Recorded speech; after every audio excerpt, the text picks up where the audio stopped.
The U.S. banned its own Congress from visiting Israel? Plus, is the Israeli military targeting ambulances? What's really going on? I'm Paul, U.S. Army combat veteran. It's November 4th, 2023. This is your unbiased Israel-Hamas update. Let's get into it. Okay, first, take a look at the overall map here. You can see that while Israel has succeeded in cutting off Gaza City, they are now entering the phase where they are just absolutely dropping a ton of ordnance onto the city. And I find this interesting because, again, as we've talked about, the phase now is going to be at some point Israeli troops are going to have to enter the city. And at that point, these airstrikes are going to have to transition from these sort of deep strike, deep kind of with the sorry. I'm searching for words because U.S. military doctrine is written for conventional warfare.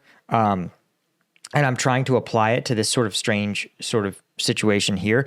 This is like a deep strike capability that we're looking at, striking targets right behind enemy lines meant to disrupt their logistics capabilities. Now, how effective is that? Probably not terribly effective due to the fact that Hamas, even the Israelis admit, Hamas is operating within these large tunnel networks. Mostly what they seem to be doing is just bombing buildings. But at some point when Israeli troops begin to actually enter and clear these city blocks, they're going to have to move their aircraft to a close air support role. That's going to be supporting ground troops as they enter and clear these facilities. And as you can see, again, in some instances, it's clear that close air support is operating, directly with Israeli troops, right? Anywhere near these kind of front lines is probably in direct support. But some of these airstrikes seem to be airstrikes. And more troubling is that even though the Israelis ostensibly have secured Gaza City, they're still hitting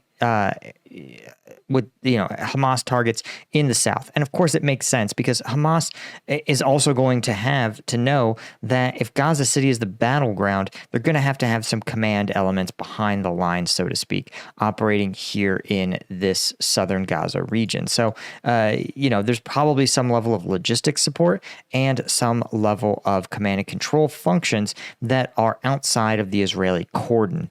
The other interesting note is, of course, within the Rafah crossing, aid trucks are continuing to enter, but things are kind of complicated. First, there's reports that the Palestinian Red Crescent is saying that an ambulance convoy did injure or was struck as it was heading towards the Rafah crossing in order to move medically ill patients from out of Gaza into Egypt. And this obviously is a bad if true, right? But after the last instance with the hospital strike, it makes it almost impossible without some sort of solid verification. It makes it almost impossible to really verify the truth about what's going on in these areas. We also, of course, what I thought was even more significant and more troubling, actually, first, before we talk about that, real quick, I want to point out the West Bank, because the West Bank has slowly looked more and more like an insurgency type situation, right? There were they're saying using the word shooting attacks at the same time. This is at basically 3 different checkpoints in and around the city of Nablus.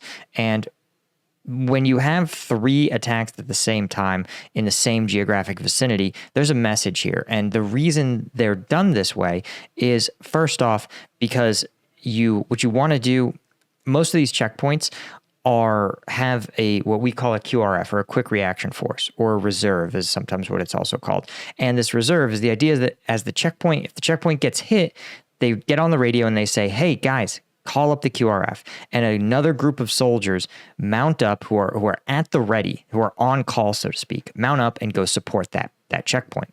Well, the idea is that if you hit 3 targets simultaneously, you will drain the QRF. The QRF is meant to support 1 and possibly 2 sites, but not 3.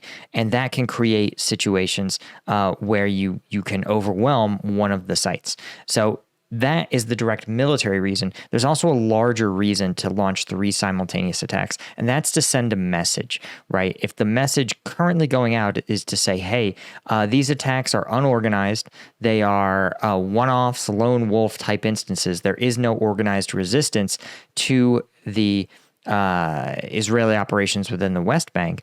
If your goal is to refute that, then this is how you do it. You demonstrate that there is an organization to your operation by, well, being deliberately organized. So this is one of the ways in which military members can send a message through their tactics, right? There's no need to issue a statement or make a written communication. You've proven that there is real organized resistance here, by literally launching 3 simultaneous ambushes. And again, if they say checkpoints, they're at military targets, not a war crime, and a legitimate military act, depending, of course, on the specifics of, exactly what went down. But here's the other thing I wanted to talk about that I thought was really important. According to a memo seen by Voice of America, the Secretary of Defense has actually restricted visits by many DoD senior leaders to Israel and strongly discourages visits to Israel by members of Congress, saying, quote, DoD support, this would be things like aircraft transport, medical care in an emergency, armed escort. DoD support to congressional delegation visits will be unavailable to Israel during this period without SecDef approval. The reason why this is probably the case is because the Israel may have imposed strong limits on how, or possibly even the White House may have imposed really stringent limits on how U.S. forces can operate in Israel. So they may have said, listen, if you aren't in the Israeli embassy, do not, under any circumstances, have military personnel operating in Israel. The reason is, how bad would it look if a U.S. service member was to become kidnapped or even KIA in Israel, right? When not only is the U.S. trying to navigate the very complex political environment and the varying views among its own public, but also navigate all of its allies in the Middle East and across the globe in a response to this conflict that is supportive of the U.S.'s allies, empathetic to civilians, and the U.S. I don't think is doing a very good job, but the time to do diplomatic work is not during a crisis, unfortunately. And so the result is that in order to politically insulate themselves from further criticism, they're probably saying, listen, a U.S. service member being KIA in, or God forbid, kidnapped in Israel is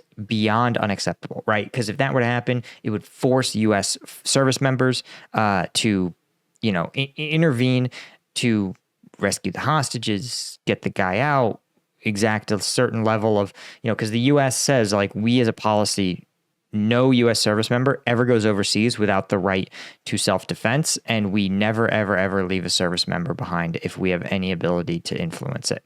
So that's probably the thinking behind that message, but it's still fascinating to see, because, of course, Congress loves doing these visits. And frankly, it's also politically really hard for the United States. When you have congressional officials and now even governors doing their own overseas travel and political grandstanding. And the reason it irks me so much is because this is a delicate diplomatic effort that requires everyone in the State Department and the executive branch to be rowing in the same exact direction. Diplomacy is hard in the best of times, and it is really hard when you have something like an Israel-Palestine incident or conflict. And Congress, some of them don't get the message because they have comparatively tiny staffs. Some of them don't want to get the message. They want to go and they want to cause trouble. Nancy Pelosi famously did this Taiwan trip when things were really tense with China, and it wasn't clear that it was in line with the State Department's overall policy towards China and Taiwan.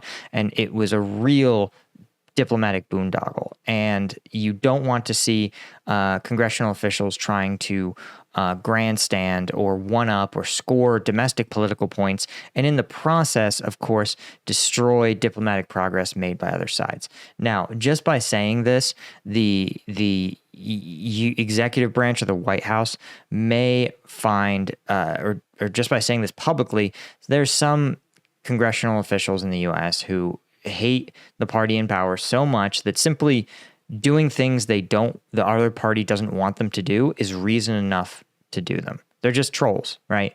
And we now have elected officials just doing a little trolling. And trust me, both sides are guilty of this nonsense. But this is one of those instances where Congress needs to exert a level of maturity that absolutely I don't trust them to do. I'm sure they will behave like man-children.